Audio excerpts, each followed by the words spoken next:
الحمد لله وحده والصلاة والسلام على من لا نبي بعده أما بعد بسم الله الرحمن الرحيم رب يسر ولا تعسر وتمم بالخير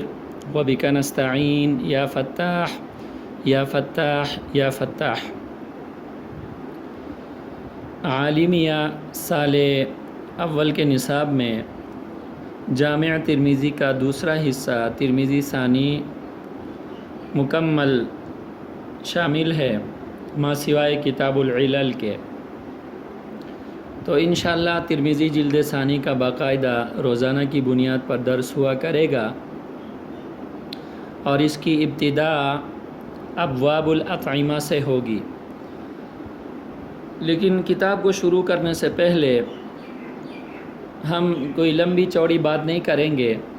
صرف دو چیزیں بیان کریں گے۔ امام ترمذی رحمہ اللہ کے حالات اور جامع ترمذی اور اس کی خصوصیات کے بارے میں ہم چند باتیں عرض کریں گے، اس کے بعد کتاب کا آغاز کریں گے، کیونکہ اگلے سال آپ کا مکمل دور حدیث کا سال ہے، اور اللہ تعالی ہم سب کو، طالبات کو، معلمات، معلمین کو، اور سب کو، تمام مسلمانوں کو اللہ تعالیٰ اگلا سال خیریت کے ساتھ، صحت اور تندرستی کے ساتھ، فتنوں سے اور وباؤں سے محفوظ کر کے نصیب فرمائے۔ تو انشاءاللہ اگلے سال آپ کا چونکہ مکمل دور حدیث کا سال ہے، تو اس لیے حدیث کے حوالے سے جو ابتدائی مباحث ہیں ان ساری باتوں کا ہم وہاں پر جا کر ان کو بیان کریں گے، اور یہاں پر صرف امام ترمذی رحمہ اللہ کے حالات کو ہم بیان کریں گے، جامع ترمذی اور اس کی خصوصیات پر کچھ باتیں عرض کریں گے۔ تو سب سے پہلی جو بات ہے، پہلی بحث امام ترمذی رحمہ اللہ کے حالات زندگی ہیں۔ امام ترمذی رحمہ اللہ کا پورا نام محمد ابن عیسیٰ ابن ثورہ ابن موسیٰ الترمذی ہے۔ ترمذی اول کے شروع میں اگر آپ دیکھیں وہاں امام ترمذی رحمہ اللہ کا پورا نام اسی طرح لکھا ہوا ہے، محمد ابن عیسیٰ ابن ثورہ ابن موسیٰ الترمذی رحمہ اللہ، اور امام ترمذی رحمہ اللہ کی جو کنیت ہے وہ ابو عیسیٰ ہے۔ نسبی نام امام ترمذی رحمہ اللہ کے دو ہیں، قصبے کی طرف نسبت کرتے ہوئے آپ کو بوغی کہا جاتا ہے۔ بوغ یہ شہر ترمذ کا ایک قصبہ ہے جو امام ترمذی رحمہ اللہ کی جائے پیدائش ہے، تو قصبے کی طرف نسبت کرتے ہوئے آپ کا نسبی نام بوغی ہے، اور شہر کی طرف نسبت کرتے ہوئے آپ کا جو نسبی نام ہے وہ ترمذی ہے، کہ ترمذ جو ہے وہ آپ کا شہر ہے، خراسان کا قدیم شہر ہے، دریائے جیحون کے ساحل پر اس کو ترمذ کہا جاتا ہے۔ بہرحال علماء لغت کے مطابق اس میں ترمذ بھی پڑھ سکتے ہیں، ترمذ بھی پڑھ سکتے ہیں، ترمز بھی پڑھ سکتے ہیں، لیکن ترمذ زیادہ مشہور ہے، اور اسی وجہ سے امام ابو عیسیٰ محمد ابن عیسیٰ ابن ثورہ ابن موسیٰ رحمہ اللہ کو امام ترمذی کہا جاتا ہے۔ امام ترمذی رحمہ اللہ کی ولادت 209 ہجری میں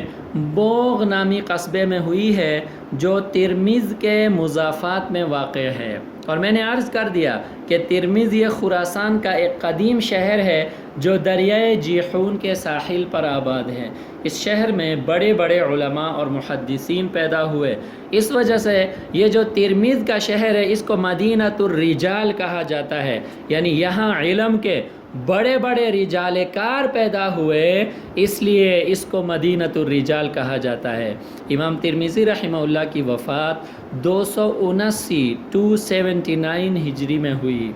امام ترمذی رحمہ اللہ نے پہلے اپنے وطن میں رہ کر علم حاصل کیا،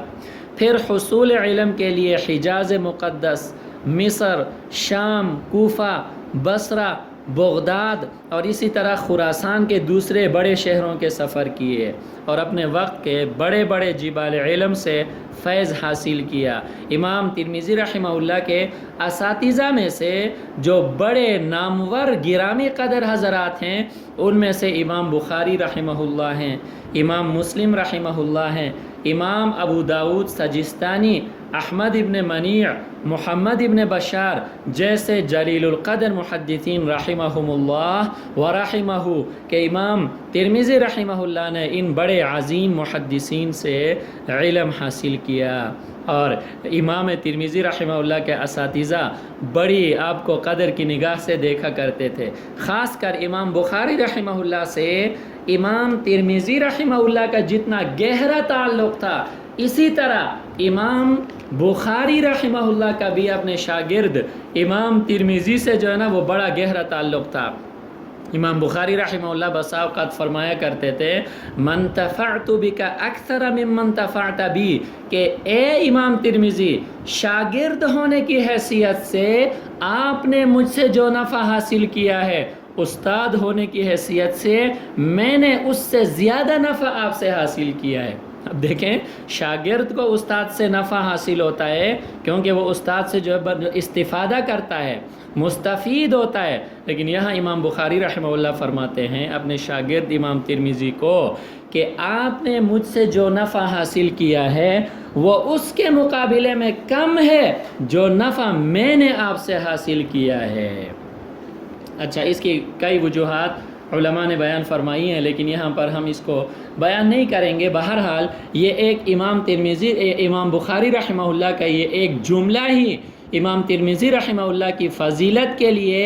اور علم حدیث میں ان کی عبقری شخصیت کو واضح کرنے کے لیے کافی ہے۔ اور دوسرے نمبر پر امام ترمذی رحمہ اللہ کو یہ شرف بھی حاصل ہے کہ بعض احادیث میں وہ اپنے شیخ امام بخاری رحمہ اللہ کے استاد ہیں۔ یہ بڑا ایک عجیب کام ہے کہ ترمذی رحمہ اللہ ویسے تو امام بخاری رحمہ اللہ کے شاگرد ہیں، لیکن بعض احادیث میں امام ترمذی اپنے استاد امام بخاری رحمہ اللہ کے بھی وہ استاد ہیں۔ چنانچہ چند احادیث خود امام بخاری رحمہ اللہ نے اپنے شاگرد امام ترمذی سے سنی ہیں۔ امام ترمذی رحمہ اللہ کا حافظہ نہایت تیز تھا، اور جو بات آپ سن لیتے وہ فوراً آپ کے ذہن میں نقش ہو جاتی۔ اور امام ترمذی رحمہ اللہ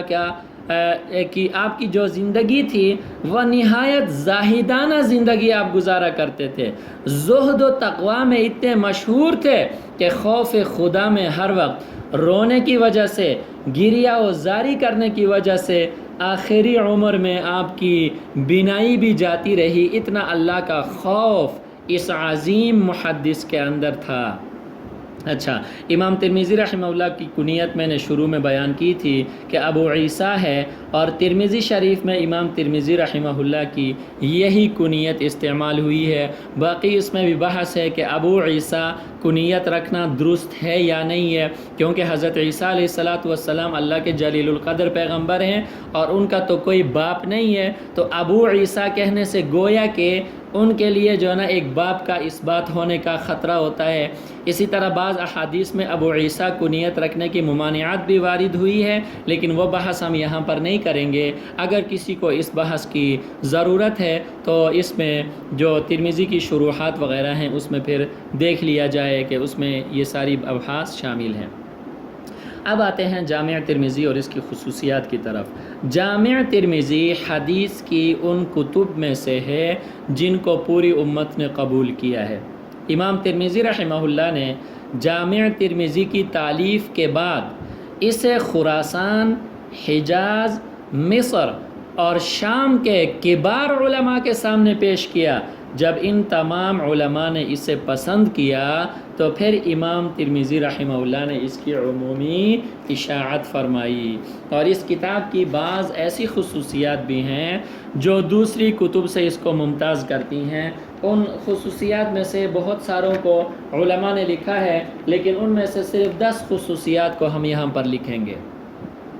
ترمذی شریف کی جو پہلی خصوصیت ہے وہ یہ ہے کہ یہ کتاب جامع بھی ہے اور سنن بھی ہے۔ جامع بھی ہے اور سنن بھی ہے۔ جامع اس لحاظ سے ہے کہ اس میں 8 قسم کے مضامین کا بیان ہوا ہے۔ حدیث کی جو کتب ہیں ان کی ہم تقسیم انشاءاللہ اگلے سال بیان کریں گے، اس میں یہ ساری قسمیں آئیں گی۔ بہرحال جامع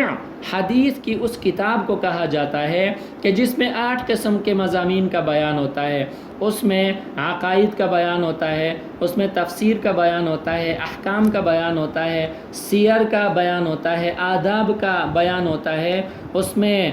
فتن، اشراط اور مناقب کا بیان ہوتا ہے، اس کو جامع کہا جاتا ہے۔ تو یہ جامع، یہ ترمذی جو ہے جامع ہے، کیونکہ اس میں ان مضامین ہیں، یہ 8 قسم کے جو مضامین ہیں ان کا بیان ہوا ہے۔ اور یہ سنن بھی ہے۔ سنن اس وجہ سے ہے کہ یہ فقہی ترتیب پر مرتب ہے، اور جو کتاب فقہی ترتیب پر مرتب ہو اس کو سنن کہا جاتا ہے۔